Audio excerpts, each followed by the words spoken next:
ข้างนั่นน่ะไม่ยินที่ก็ได้นะคนนั้นเลยมันเปื้อนเนาะฝนตกเอาอันนี้ทั้งไอเลินจะขโมยกับใจเนาะอันจังไรมาเอาบัตรเนาะหลังจากที่ว่าเพื่อนก็ที่ว่าเรียบร้อยแล้วพี่น้องเนี่ยทั้งไปป้าเปิดฝากเงินมาให้ทั้งอันบอกคำที่ว่าเอามาให้น้ำจิ้มน้ำใจทั้งช่างเพื่อนเอาขนมนี่นะ2 ล้านพี่น้องเนี่ยเนาะแล้วก็ปลายมันก็ซื้ออันนี้แหละซื้ออันกระต้มขนมทางเพื่อนน้ำจิ้มน้ำใจเด้อโมเมนว่าจ้างได้เนาะจ้างโมเมนว่าจ้างเห็นว่าจ้างเนี่ยมันก็แพงเนาะมันแพงได้เห็นว่าจ้างอันนี้คือต่างช่วยกันต่างช่วยต่างหาคนบ้านใกล้เพื่อนเคียงว่าสั่นซะเพราะว่าแต่ก่อนนี่ก็เพื่อนนี่ก็แม่นสีมือเพิ่นรูดลวดพี่น้องเลยเนาะสีไม้ลายมือเพิ่นอ้ายกับพระเจ้าสีหาไปเห็นเพิ่นนี่แหละว่าเอานั่งย่อนั่นก็ได้นั่งย่อนั่นก็ได้นี่พี่น้องเนาะเดี๋ยวจะให้ทั้งไอเลินเพิ่นยืนให้กับทั้งชาไอเลินนะใจเพิ่นหลายๆเด้อนะนี่เลยสุขาน้ำจิตน้ำใจไปพายบักล่ะไปพายบักเลยไปหาปลาก่อนคนตกเลยอยู่ก็ได้แบบนี้เนาะหาปลาบ่เอาจังใดกันมิเตอร์ขมุขใจทั้งชางเพิ่นมิเตอร์โอกาสหน้าแล้วใช้บริการได้อีกเก้าเพิ่นหาดีแล้วเนาะเพิ่นหาเพิ่นเลยฮอดมือฮอดยามฮอดมือฮอดวันมันเด้อก็มีแต่เพิ่นแล้วอยู่นี่ใช่ซอยนะต่าง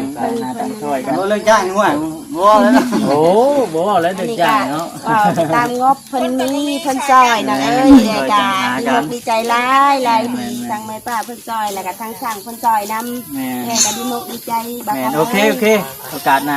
ว่ากันใหม่ดีใจทั้งบุญเลยแม่ก็ดีใจนะว่าก็บ่นึกบ่กันนั่งว่าสิมีแล้วสิมีมื้อนี้ทางแม่ตาเพิ่นใช่มาตลาดเพิ่นก็บ่เคยลืมกับอ้ายมีทุกข์ยากเคยสุขนำกันแต่ว่าก็ขอบมกขอบใจเพิ่นหลายขอบมกขอบใจทางบ่าวคำนำเป็นสะพานบุญให้ผู้ใหญ่ใจดีเพิ่นขอให้บ่าวคำและแม่ป้าเพิ่นอยู่ดีมีแฮงขอให้ปรารถนาสิ่งใดขอให้ได้สิ่งนั้นเด้อแม่ป้าเอาคำคือกันนั่นแหละเนาะมันก็จะคิดว่าจังใดนะพี่น้องวัดนี้ตื่นเต้นบ่จักคำสิเว้านั่งตื่นเต้นครับแม่ขึ้นบ่ออกเลยว่าสิได้ก็เรียนแบบนี้บ่แล้ว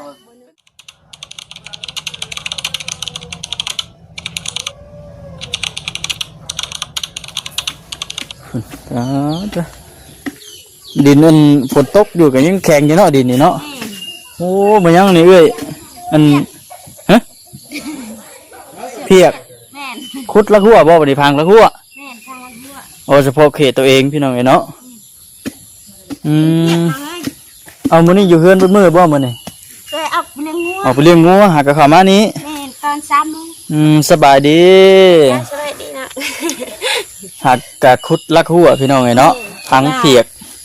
นิ่งเพียกคุดลักฝนตกลายมือแล้วคือว่าดินมันสิอ่อนนังแกแข็งคือเก่าหน่อยแข็งคือเก่ามันเป็นดินดานเนาะมันเป็นดินดานมันสิอ่อนมันคุดไปกะแต่ดีกว่าตอนฝนไม่ได้ตกเด้แม่นั่นแหละฝนไม่ได้ตกนี่เลยพี่น้องเนาะก็แห้งเลยหน่อยพอดีว่ารอบค่ำอีกคือเก่ามื้อนี้ก็ได้แวะเวียนเข้ามาอยู่ที่บ้านที่เฮือนทั้งไอเลิศแล้วก็ทั้งไอบุญหลังจากที่ว่าเฮาอันได้เฮ็ดภารกิจอันนี้ถือว่าสำเร็จเสร็จสิ้นพี่น้องเนาะก็เกยหรือว่าเกาะเฮือนครัวต่อเติมเฮือนทางแม่ป้าเพิ่นนั่นแหละพี่น้องเนาะฝากเงินฝากคำมาให้เฮ็ดว่าซั่นซะก็ถือว่าสำเร็จเสร็จสิ้นเรียบร้อยบัดนี้เนาะ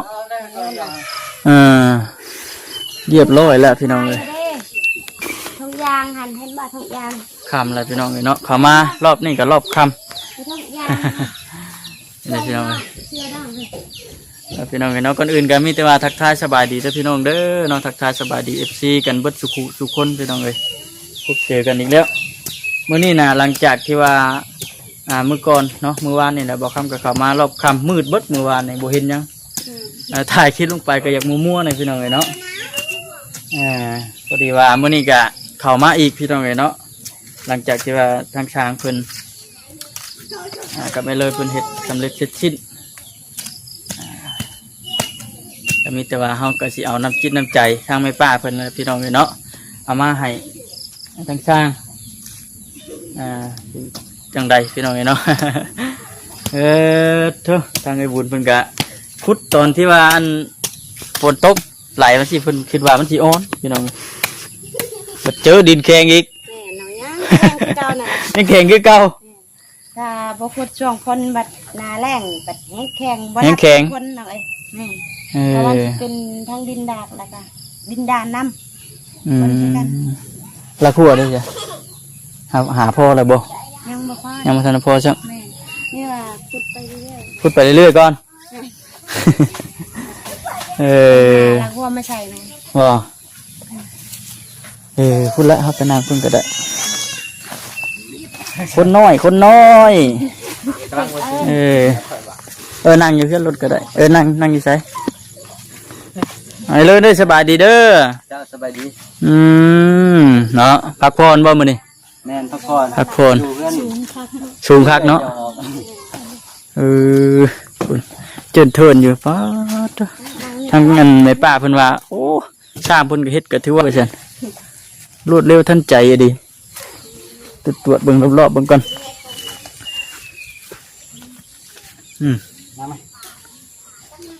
ตามสบายเด้ตามสบายเอาอันขนมมา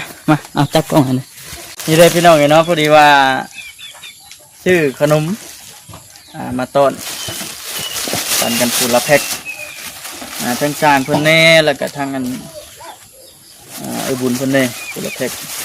บางอย่างมันนี่ไว้ใส่หันเท่านี้ก็ได้เด้เนี่ย ใส่ปลาเด้อลงหนอง ปลาทั้งจานมันนั่งที่ก็ได้ไม่ยินที่ก็ได้นะคนนั้นเลยมันเปื้อนเนาะฝนตกเอาอันนี้ทั้งไอ้เลิน จะขโมยกับใจ เนาะอันจังไรมาเอาบัด เนาะหลังจากที่ว่าเพื่อนก็ที่ว่าเรียบร้อยแล้วพี่น้องเนี่ยทั้งแม่ป้าเปิดฝากเงินมาให้ทั้งอันบอกคำที่ว่าเอามาให้น้ำจิ้มน้ำใจทั้งสร้างเพิ่น เอาขนมนี่นะ 2 ล้านพี่น้องเนี่ยเนาะกระปายมันก็ซื้ออันนี้แหละซื้ออันกระต้มขนมน้ำจิ้มน้ำใจเด้อโมเห็นว่าจ้างได้เนาะจ้างโมเห็นว่าจ้างเห็นว่าจ้างเนี่ยมันก็แพงเนาะ มันแพงได้กันว่าจ้างอันนี้คือต่างช่วยกันต่างช่วยต่างหาคนบ้านใกล้เพื่อนเคียงว่าสั่นซะ แม่น เพราะว่าแต่ก่อนนี่ก็เพื่อนนี่ก็แม่นสีมือเพิ่นรูดลวดตรงเลยเนาะ โดย สีไม้ลายมือเพิ่น แม่นอ้ายก็บ่จักสิหาไผเห็นแต่เพิ่นนี่แหละว่าสิ เอา เป็น นั่งย่อนั่นก็ได้นั่งย่อนั่นก็ได้นี่พี่น้องเนาะ โดย เดี๋ยวจะให้ทั้งไอเลินเพิ่นยืนให้กับทั้งชาไอเลินนะ ขอบใจเพิ่นหลายๆเด้อนะ แม่น นี่เลยเป็นค่าน้ำจิตน้ำใจที่ รู้ดีใจคือทางไอเลินบุญเพิ่นก็ได้อันนี้แหละนี่เป็นเพื่อนเป็นชานแต่ว่าก็ยังบ่ทันได้จบได้สิ้นเนาะ มีแต่ว่าทางแม่ป้าเพิ่นก็ฝากความมาอีกอยู่ว่าซื้อเตียงบัดเตียงนี่สิเป็นอีกประมาณทิศปลายๆพุ่นแหละ โดย เพิ่นสิฝากเงินมาอีกซื้อเตียงแน่แจ้งข่าวดีก่อนแล้วแหละเนาะ แจ้งเลย คือทั้งช่างเด้เตียงมีอยู่บ่เตียงนั่งเฮานี่มีบ่เอาอยู่บ่เป็นว่าสิซื้อก็ให้ ทางชางเพิ่นกัน อุ้ยว่าปฏิเสธเนาะ กับเพิ่นมีบ่หลายเพิ่นก็บ่มีเพิ่นก็คือกันกับเอ้อยนั่นแหละนะเอ้ยก็คือพวกนางเพ็ญนี่แหละครอบครัวขึ้นใหม่นะเอ้ยว่าเอาไปชี้ซะเพิ่นก็ต่างบ่มี นี่อันชาวอินสาดเข้าไปนี่ อันนี้สิเป็นเรื่องสร้างเนาะ เขาสร้างเนาะเพิ่นก็ทุก สร้างก็มีกันนั่งไข่กันนั่งอยู่กับบ่อยู่บ่นอนกัน เพิ่นก็บ่ต่างกันกับเอ้อยดอกความบ่มีก็คือกันนั่นแหละนะ เพราะว่าทางแม่ป้าเพิ่นให้ถามเบิ่งนะพี่น้องเนาะบางทีเพิ่นมีน้ำจิตน้ำใจเพิ่นนะอยากชื่อให้ดังสารเพิ่นกับกับอันนี้แล้วนี่อันเรื่องเป็ดนี่ดิจ้ะดังสารคิดว่าประมาณจักแผ่นเป็ดไล่ตามตัวเก่ามันตัวเก่า ไหลตามแขน ประมาณ เท่าไหร่จะคุ ห้ ย อง ว่า ละ18แผ่น สิบปลายเพลิน 12 13ประมาณ หนัก แรงหมดนี่ก็26แผ่น สองหกเพลิน โดย สองหกเพลินเนาะ โอ้ขันไดปูดิแห้งคัก ปูนี่คักแล้วครับอันบัดนี้ได้เถอะอันไปบุญสมุดว่าเลยอันนี้คือสมุดไปก่อนได้แต่เดี๋ยว ยังมาทันชุกโลไม่ก่อน ตรงมันก็ยังบ่มีเนาะ แม่น ใส่ตรง มันต้องมีอันยังตัวเดินนะนี่ป่ะ มีตรง ตรงเนาะ ตรง มันไม่ได้เลือดแต่ สันชนทำใส่ มันต้องชื่อตรงมายายจะโต๊ะบ้าน ห่อมาจากโต๊ะ จริงจังใส่ห้างบ่ได้ใส่ที่บ่ ตัวเก่านี่ ใส่ทำตู้เก่า สี่เดือนเนาะ สี่ ตัวนี้มันก็สิกว้างลื่นต่อกันนึง ตัวมันใหญ่ป่ะ ตัวนี้ตัวเกาะสิใหญ่ลื่นเพิ่น ตัวนี้กว้างกว่า แม่น ว่าแต่อยู่ตามแต่ห้าไส้นะได้ห้างแต่อยากใส่หาก็ได้อยากใส่หกก็ได้ใส่หาก็ได้ ไปหาตะห้างโพด ห่างสีห่างพวกเนาะประมาณ6 ตัวครั้งนั้น จะมายาวเลยค่ะ6โต 6 นิ้ว เม็ด ไม้4เม็ด นี่หนาทอง 12 นาทีทอง เราต้องเอาซ้ำตัวนี้เลยเนาะตัวนี้ไม้48แต่แม่มันก็เอาไม้หน้าชิดพุ่นแล้วแต่แม่มันจะแข็ง มันใหญ่กว่าตัวนี้เนาะ ใหญ่ลื่นตัวนี้ นาทิตแต่เอาไม่นาทิตเหมือนตัวนี้ต้องตีออกแล้วเนาะ เอาอันนี้ก็ใส่อันนั้นไว้คือ อันนี้บ่เป็นยังครับตัวนี้แม่นบ่เดี๋ยวต้องเอาออกบ่ เอาออกเลย เอาออกเดี๋ยวใส่ที่ ใส่ครึ่งไว้คือแล้ว ย่างไว้ชื่อ ย่างไว้ให้มันดีนกระบะติปูกันก็ร้อนเนาะแล้วก็ใส่ไม้หน้า ใส่ไม้เนาะใส่ตัวนี้เลยมันจะต่ำกว่าเรือนใหญ่นั่นมันว่ะมันก็พอดีเลย ก็ตำดีแล้วต่ออันนี้นะแปะ ก็พอดีแล้ว ลุกแปะ ถ้ารุดเป็นตัวเท่านี้มันก็พอดีนะ ก็ได้อยู่ ยังบ่งามกันเนาะ แม่นะ มันจังรู้ในว่าตัวนี้เขาโปะออกมาเรือนใหญ่ตัวนั้นกับอันนี้เขาก็ต้องออกไปเลย ออกมาใส่ขัง อ พี่ อกมาแล้วก็ ใส่ ใส่เบอร์ แม่ให้เฮ็ดแบบนี้แหละ เอาไปนั่นเลยได้ป่ะ แม่ แบบว่าไม่อยาก หายเท่บ่ บ่ได้แล้วเนาะ ปูตอก ปูไปต่อเลยเนาะ ต้องออกแล้วก็ได้ใส่ไม้เบอร์นี้เอาเก่าตัวเก่าใส่ก็ได้ต้องใส่ใหม่ เอาออกตามตัวเก่านะครับตัวเก่าเลย เอาสีเอาตัวนี้ออกแล้วมาใส่ทั้งพี่นะพี่น้องเนาะกับบนปะย่างมาพี่ปะย่างเราบึกอันนี้สมมติว่าใส่แป้งใส่ยังแล้วก็ปลากระจางเนี่ยเอาปลากระจางเนี่ยมันคือเฉพาะเฮ็ดห้องครัวนี่มันพออยู่แล้วเนาะแม่นพออยู่แล้วเอาจะได้เอาขึ้นเทิงเบิดได้ปลากระจางปลากระจางนี่มันคือไปแอมอยู่เทิงพุ่นเบิดพี่น้องเนาะส่วนไม้ที่ว่าตอกเฮ็ดอันนี้ตอกแอมนี่ดิไม่ชีเป็ดนะแม่นเขาจะได้เอาขึ้นไปเฮ็ดเส้นมันเส้นเทิงเบิดพอดีแม่นพอดีเอาขึ้นไปเทิงเบิดเอาขึ้นไปเฮ็ดเส้นกับใบดำ ลงพาบักก็ได้ ไปพายบักเลยไปพายบักเลย ไปหาปลาก่อน คนตกเลยอยู่อะไรได้แบบนี้เนาะ หาปลาบ่ เอาจังไรกันมิเตอร์ผมมุ่งใจทั้งทางเพื่อน ใจ มิเตอร์โอกาสหน้าแล้ว นะ ใช้บริการได้อีกเก้าเพื่อนหาดีแล้วเนาะเพื่อนหาเพื่อนอะไรฮอดมือฮอดยามฮอดมือฮอดวันมันเด้อก็มีแต่เพื่อนแล้วอยู่นี่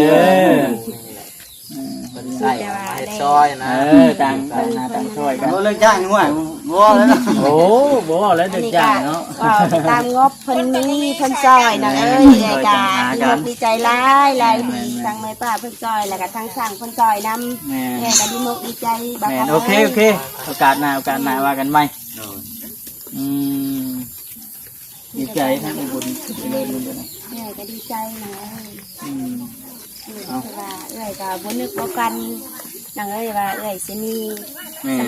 สิมีมื้อนี้ทางแม่ป้าเพิ่นใช่มาตลาดเพิ่นก็บ่เคยลืมกับอ้ายที่ทุกข์ยากเคยทุกข์นำกันแต่ว่าก็ขอบมกขอบใจเพิ่นหลายขอบมกขอบใจทางบ่าวคำนำเป็นสะพานบุญให้ผู้ใหญ่ใจดีเพิ่นเลยขอให้บ่าวคำและแม่ป้าเพิ่นอยู่ดีมีแฮงขอให้ปรารถนาสิ่งใดขอให้ได้สิ่งนั้นเด้อแม่ป้าบ่าวคำจ้า คือกันนั่นแหละเนาะ มันก็อาจจะคิดว่าจังใดนะพี่น้องเอ้ยบัดเทื่อนี้ ตื่นเต้นเลยบ่จักคำสิเว้า ไอ้กันกันตื่นเต้นครับ แม่น ขึ้นบ่ออกเลยว่าสิได้ก็ออกเรียนเลยแต่ทั้งนี้บ่บ่แล้วว่าเป็น บ่ปานเนี่ยเลย ขึ้นไปขึ้นมาตายเอ้าคือเฮ็ดแบบนี้เลยก็ได้เหรอ ก็ออกมามันแบบคือแบบมีบนนั่งเย็นคือว่าพ่วงไปได้เป็นนึงไปได้เนาะตะกี้มีแต่โตเกินละเด้บ่ได้จังนั้นสมมุติว่าซื้อเตียงมา2อันนี้อันตัวหนึงนี่เฮาสิปะไว้ใส่สมมุติว่าเฮาอันนี้คือก็สมมุติกันว่าเป็นปูแป้นเอาขึ้นถึงได้บ่ นั่นก็คือวิทย์ว่าเนาะตลาดวิทย์อันไว้อยู่ลูก ว่าเอาไว้ในเรือนใหญ่กับวิทย์นั่นเลย ได้เยอะตัวนั้น แม่นยับไปพุ่นกับวิทย์นั่นเลยเพราะว่านั่งตารางได้ถ้าไว้เรือนใหญ่ถ้าว่าเอาไว้ในเรือนเกาะนี่มันกะคดีเจาะกันกับบัวเลยนี่นะ ตัวหนึงป้าไว้หันเพราะว่าถ้าไม่ป้าเพิ่นว่าจะซื้อให้2อัน3อันทั้งกลางเพิ่นนี่แหละว่าจังซื้อมาอันไหนเพิ่นจ้ะ แม่น คันว่าได้ปูนะครับ ว่าเขาได้ปูนี่เขา ป้าไว้อัน เอาเทียงไว้ที่หันก็ได้ ได้อยู่เนาะมันกว้างอยู่เนาะ แม่นมันก็ไปสมมตินะ อ้าวผู้เนี่ย เอาสมมตินะคือทางน้องไทยเพิ่นว่าว่าถ้าว่าเกาะเลยออกมานี่แล้วก็ปูได้เนาะแล้วก็เตียงก็ให้ยับตัวตาเนี่ยมันหัวกันได้แต่มันเพิ่นเพราะว่ามันก็กว้าง กว้างอยู่เลยเนาะ สมมตินี่นะคือคำสมมติ กับสลาเซลล์นี่แหละพี่น้องเนาะเพราะว่ามันเป็นไรมันมืดนะ เพราะว่า นี่ว่า มีอยู่นอกอยู่ในกับมืด สลาเซลล์อันเดียว ทางนอกเพิ่นว่าอู้แม่เอ้ยเอาเข้าในเอาเข้าในสายบ่เทิงลูกเอ้ยว่าสายบ่เทิงเอาเข้าในอันนี้นอกแล้วอดเข้าแล้วไตมาไผเอ้าว่าอยู่ในเพิ่นนอนรับแล้วก็มอดมาไผ นั่นแหละอันนี้คือน้ำจิตน้ำใจของทางแม่ป้าเพิ่นพี่น้องเนาะอยากเฮ็ดอยากสร้างให้พอได้มีบททนบทเท้าอันนี้เราเฮ็ดอยู่เฮ็ดกินอยู่หั่นน่ะจ้อจ้ำโอ้บ่ได้กลัวว่าซั่น แม่นนี่แหละ คือเห็นนั่นแหละพี่น้องเนาะ บ่จักมาเห็นแต่กระโปะบ่จักตุเค เพื่อน ยัง เพื่อนจอดบัดบ่มีอันห้องครัว แม่น อยู่กินบัดนี่เนาะบัดตนี้เอาเฮ็ดแล้วแล้วก็มีแต่ว่าช่วงนี้จะมีแต่ว่ายับย้ายลงมาอยู่โคตรกินอยู่ตารางก่อนนั่นแหละอันไม่สุดส่วนตัวมันเดือดไปเฮ็ดอันบ่นั่นก่อนก็ได้ บอลไอ้ไปบวม แม่น เฮ็ดอยู่เทิงที่ได้บ่ ๆแม่ๆปัจจุบันนี้ครับพอได้วางอยู่นะเป็นวางเดียวไป ดังนั้นมีแต่ว่าดีมุกดีใจน้ำเด้อโดยดีมุกดีใจน้ำมื้อหน้ามื้อในสิเข้ามาอันนั่นดิอันนี้ก็ดีจะสิโทรหาคือเก่าแล้วโดยสบายดีเด้อ ดีนางสบายดี ป่ะพี่น้องเนาะจังไรก็มีแต่ว่าคือสิเนื้อนี่แหละพี่น้องเนาะถือว่าสำเร็จเสร็จจิตแล้วก็บนบันไดขึ้นแน่ไดพี่น้องเนาะกับอันเกาะบนขึ้นครัวความสูงมันก็แม่นอันเป๊ะกันกับตัวเฮือนใหญ่เลยอันน่ะพี่น้องเนาะนี่เด้อันนี้คือเราอธิบายแล้วว่ากันว่าหาเงินคำได้ใส่แป้นแฉงกันเป็นเอาปากกระจากขึ้นเทิงพุทธอันน่ะพี่น้องเนาะ สำเร็จแล้วพี่น้องเนาะถือว่าดีมุกดีใจทั้งบ่คำก็ได้ที่ว่าเดินเวียกเฮ็ดเวียกเฮ็ดงานให้กับทางแม่ป้าเพิ่นก็ถือว่าสำเร็จเสร็จสิ้นพี่น้องเนาะจังใดก็มีแต่ว่าขอบบุญขอบคุณเด้อเนาะขอบบุญขอบคุณทางแม่ป้าขอให้อยู่ดีมีแห้งความเจ็บจะได้ความไข่อย่ามีเด้อเนาะปรารถนาสิ่งใดก็ขอให้ได้ดังใจปรารถนาเด้ออย่าเจ็บอย่าจนเนาะขอให้สุขภาพแข็งแรงอายุมันคนยืนร่ำรวยสาธุเนาะอันนี้ก็ดีมุกดีใจพี่น้องเลยที่ว่าเรียบร้อยบัดนี้มีแต่ว่ารอบหน้าสิเป็นจังใดเฮาก็มีแต่ว่าติดตามรุ่นเบิ่งน้ำกันอีกพี่น้องเนาะไปพี่น้องเอ้ยจังใดก็โอเคพี่น้องเอ้ยสบายดี